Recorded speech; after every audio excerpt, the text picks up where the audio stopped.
Ini. Oh enggak, nanti buat. Terus geser.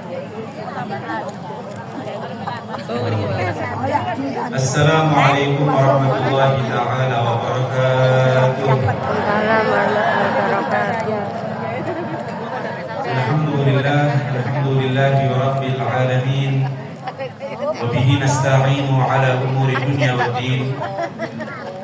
Wa ashhadu an la ilaha illallah wahdahu la syarika lah. Al-malikul haqqul mubin. وأشهد أن سيدنا ومولانا محمد عبده ورسوله ومصطفاه صادق الوعد الأمين اللهم صل وسلم وبارك وكرم ومجد وعظم على سيدنا ومولانا محمد اللهم صل وسلم عليه وعلى آله وصحبه والتابعين ومن تبعهم بإحسان إلى يوم الدين أما بعد. Yang sama-sama kita muliakan, kita hormati, kita ta'zimi segenap para habaib, segenap para kiai, para masyayikh, para asatid,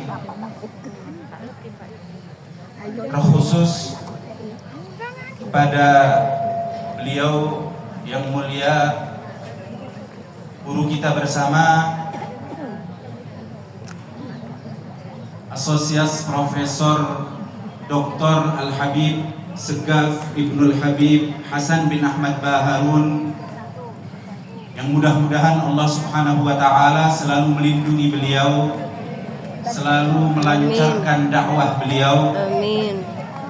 Sekalipun secara jasmani mungkin beliau saat ini sedang uzur, tapi kita yakin bahwa beliau selalu memperhatikan kita dan beliau selalu melihat aktivitas kita. Mudah-mudahan Allah Subhanahu wa Ta'ala memudahkan urusan beliau. Amin ya rabbal alamin. Pada yang mulia, sebagai penasehat majelis ini, yaitu Romo Kiai Nur Khalis yang alhamdulillah hadir di tengah-tengah kita. Mudah-mudahan selalu Allah berikan kesehatan, selalu Allah berikan kelancaran, sehingga insya Allah kita selalu dengan mudah mendapatkan nasihat-nasihat mulia daripada beliau. Amin ya rabbal alamin. Hadirin hadirat, para busrawan maupun busrawati yang mudah-mudahan selalu diridhai oleh Allah Subhanahu wa Ta'ala. Tiada kalimat yang pantas untuk kita ucapkan kecuali rasa syukur kepada Allah Subhanahu wa Ta'ala atas segala anugerah, atas segala nikmat yang Allah berikan kepada kita, sehingga alhamdulillah dengan nikmat-nikmat tersebut kita pun dapat mudah melangkahkan kaki kita untuk dapat berkumpul di tempat ini, tidak lain dan tidak bukan untuk selalu mengagungkan Allah Subhanahu wa Ta'ala, untuk selalu mengagungkan, mengistimewakan, mengidolakan akan kekasih Allah Subhanahu wa Ta'ala, yaitu baginda Nabi besar Muhammad sallallahu alaihi wasallam. Maka mudah-mudahan dengan sedikit syukur yang dapat kita tuangkan, Allah Subhanahu wa Ta'ala akan melipat gandakan nikmatnya kepada kita. Allah akan menjaga karunia-karunia-Nya yang telah diberikan kepada kita. Amin amin ya rabbal alamin. Hadirin hadirat rahimakumullah, di pagi hari ini tema yang kita bahas luar biasa, yaitu seni bahagia di atas luka. Seni bahagia artinya bagaimana seseorang mendapatkan kenyamanan, mendapatkan ketenangan jiwa. Itu yang kemudian dilambangkan dengan kalimat bahagia. Karena seseorang ketika dia tenang, ketika dia merasakan kedamaian, maka yang akan muncul darinya adalah suatu kebahagiaan. Di atas luka, artinya di atas cobaan Allah Subhanahu wa ta'ala. Bagaimana seseorang tetap menampakkan ketenangan, kedamaian di hadapan cobaan-cobaan Allah Subhanahu wa ta'ala yang kemudian digambarkan dengan kalimat luka. Karena sebetulnya kalau kita lihat, cobaan Allah Subhanahu wa ta'ala tidak selalu muncul dalam bentuk yang tidak mengenakkan atau dengan bahasa luka. Tapi cobaan Allah itu lebih luas dari itu. Akan tetapi yang gampang dicerna oleh manusia, yang namanya cobaan itu ya sesuatu yang tidak enak, atau sesuatu kemudian yang diekspresikan dengan kalimat luka.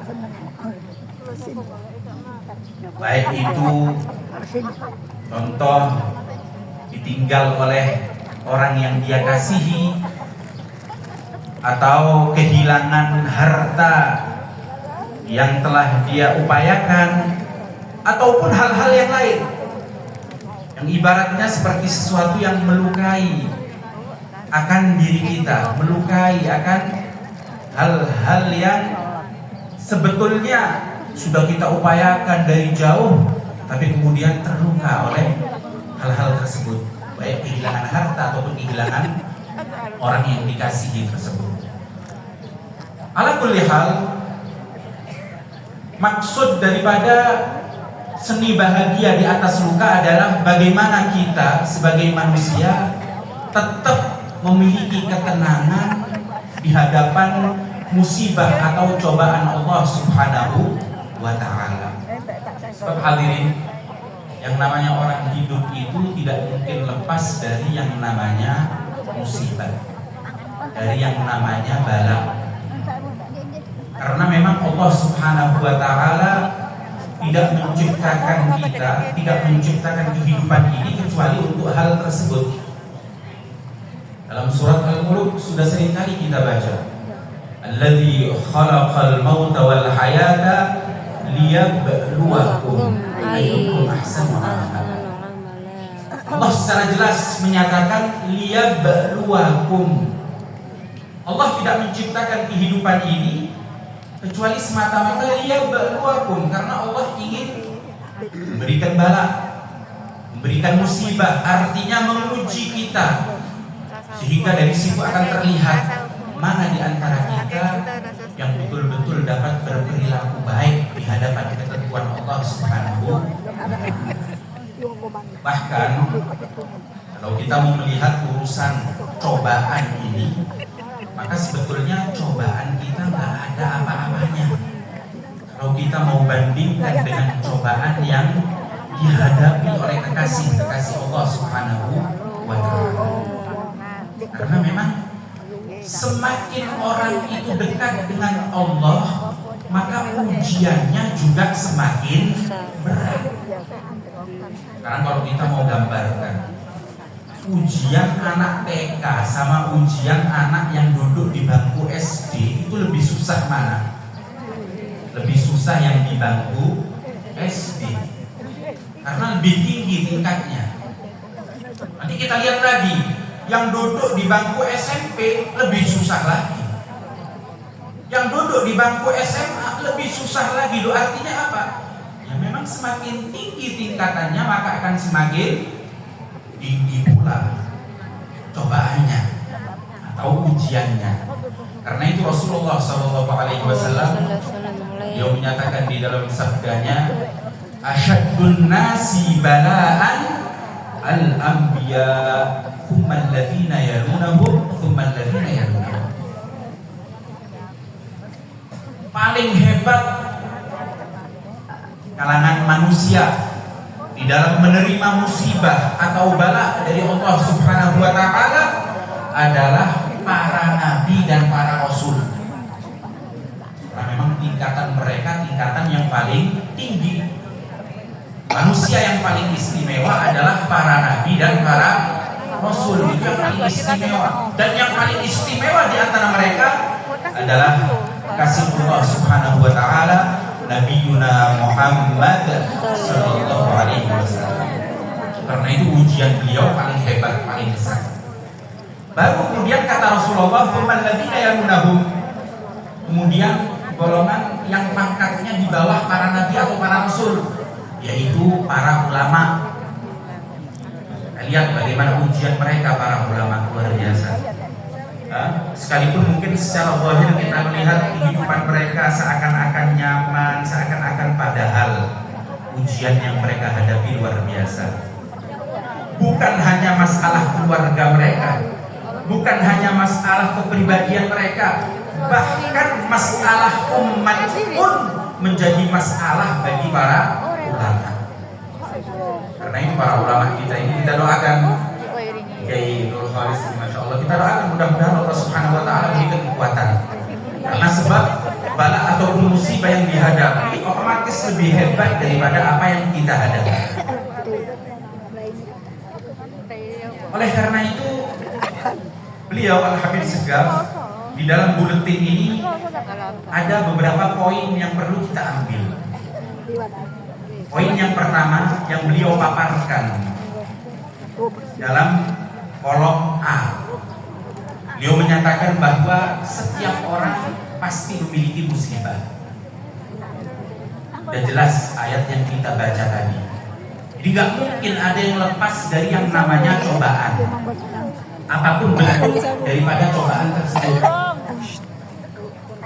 Dalam surat Al-Anbiya, Allah Subhanahu wa taala telah menyatakan bahwa bala itu bukan hanya sesuatu yang bentuknya seakan-akan negatif atau sesuatu yang tidak mengenakan.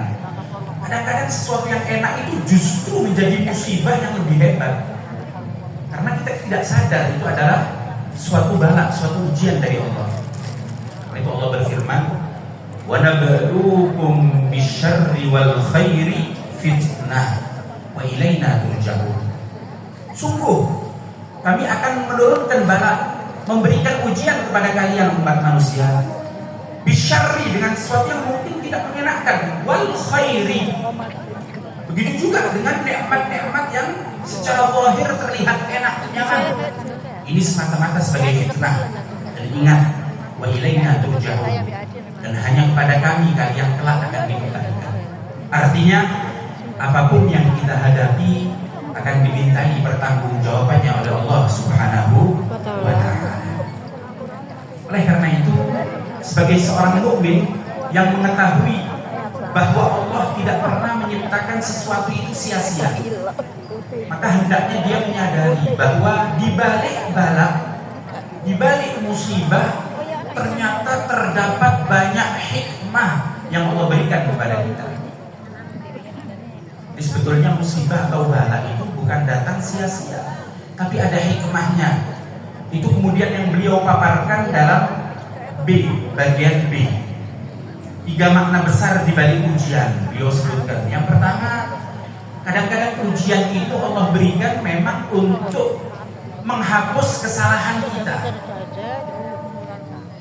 Yang namanya manusia, kata Rasulullah SAW, kullu bani Adam khata'un. Setiap manusia itu pasti akan melakukan kesalahan. Akan tetapi wa khairu khata'ina at-tawwabun. Sebaik-baik daripada orang yang melakukan kesalahan adalah orang yang mau bertaubat. Ada banyak sarana yang Allah berikan kepada hambanya untuk menghapus kesalahan ataupun dosa. Di antaranya adalah bertaubat. Ketika seorang bertaubat, maka Allah akan menghapus dosa-dosanya dengan taubat yang benar tersebut. Karena kadang-kadang mungkin ada beberapa kesalahan yang tidak kita sadari, sehingga akhirnya kita belum bertaubat dari kesalahan tersebut. Seringkali kita melakukan hal yang merupakan suatu kesalahan, akan tetapi Allah belum mengilhami kita untuk bertaubat. Kita nggak sadar bahwa kita sudah melakukan suatu kesalahan.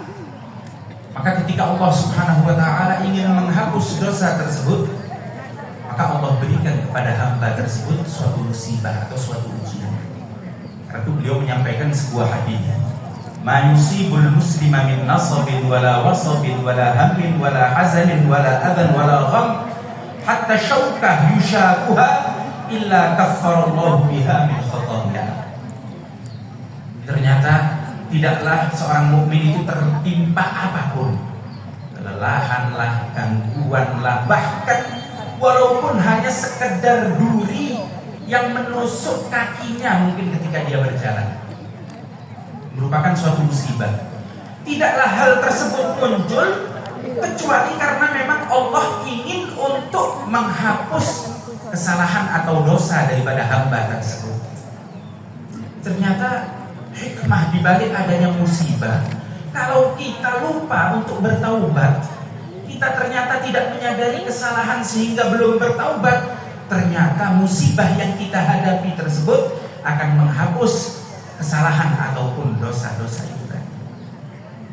Dan diantaranya juga, ternyata kalau kita bersabar menghadapi ujian tersebut, maka kita akan mendapatkan pahala yang luas di sisi Allah Subhanahu wa taala.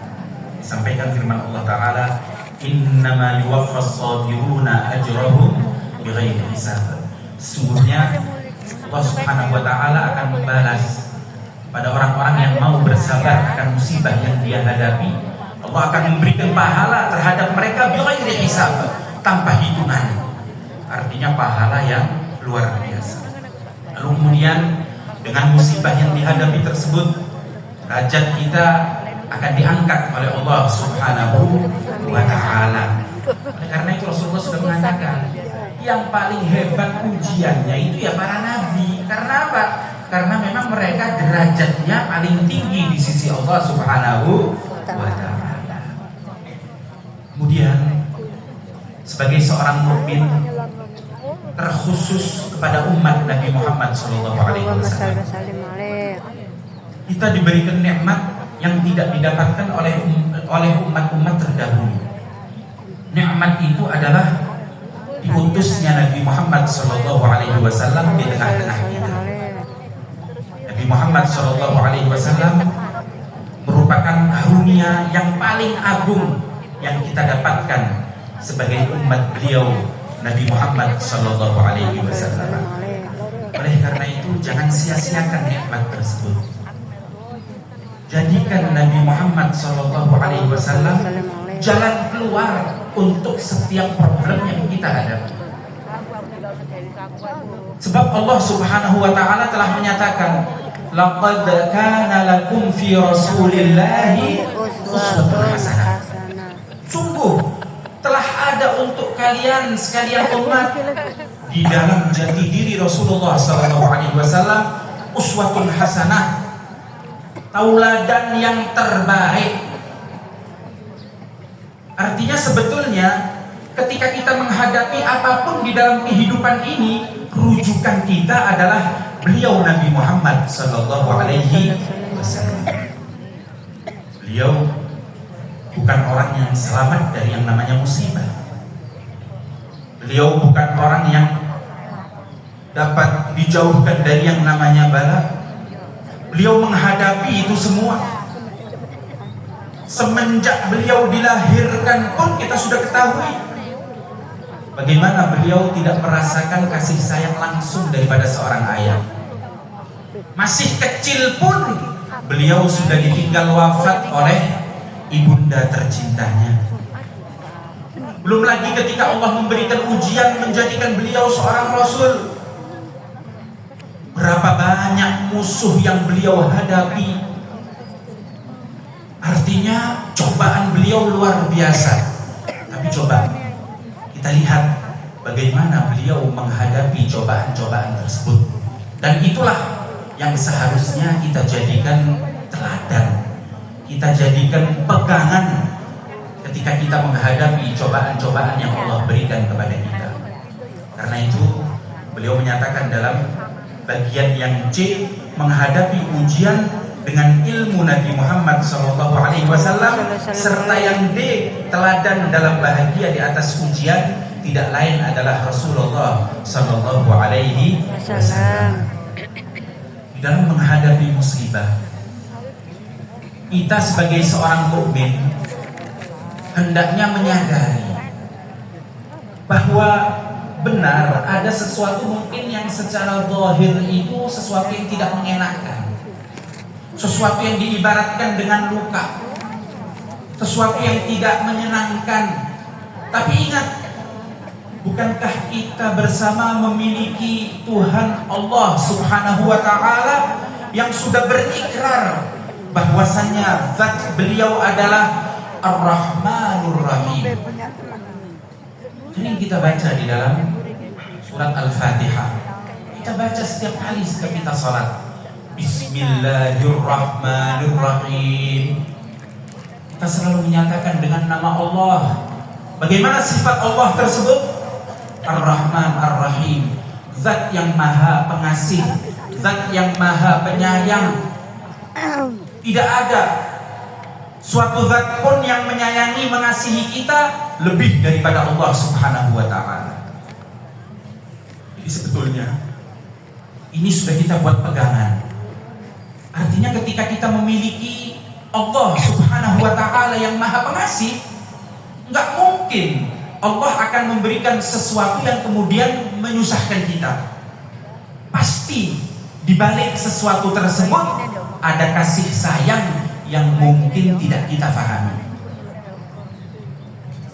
Sebagai contoh, kita ini orang tua, otomatis tidak menginginkan sesuatu untuk anak-anak kita kecuali sesuatu yang paling baik, sesuatu yang paling istimewa. Setiap orang tua, ayahkah, ibukah, pasti menginginkan sesuatu yang terbaik untuk anak-anaknya. Tapi coba lihat, berapa banyak kita melakukan sesuatu yang mungkin di mata anak kita dianggap sesuatu yang tidak mengenakan, sesuatu yang mungkin seakan-akan mengekang mereka lah, memberatkan mereka lah. Akan tetapi di balik itu adalah kasih sayang kita sebagai orang tua. Di saat anak sedang enak-enaknya tidur, kita bangunkan anak tersebut. Untuk apa? Untuk melaksanakan salat subuh. Belum lagi nanti kita bangunkan lagi. Untuk apa? Untuk kemudian sekolah.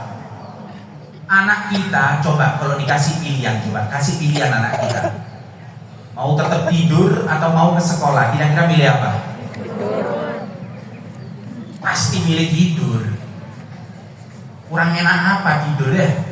Semuanya pasti milih tidur. Tapi coba, orang tua akan tetap mengupayakan. Ya apa caranya anak itu bangun? Kadang-kadang anak-anaknya itu marah-marah.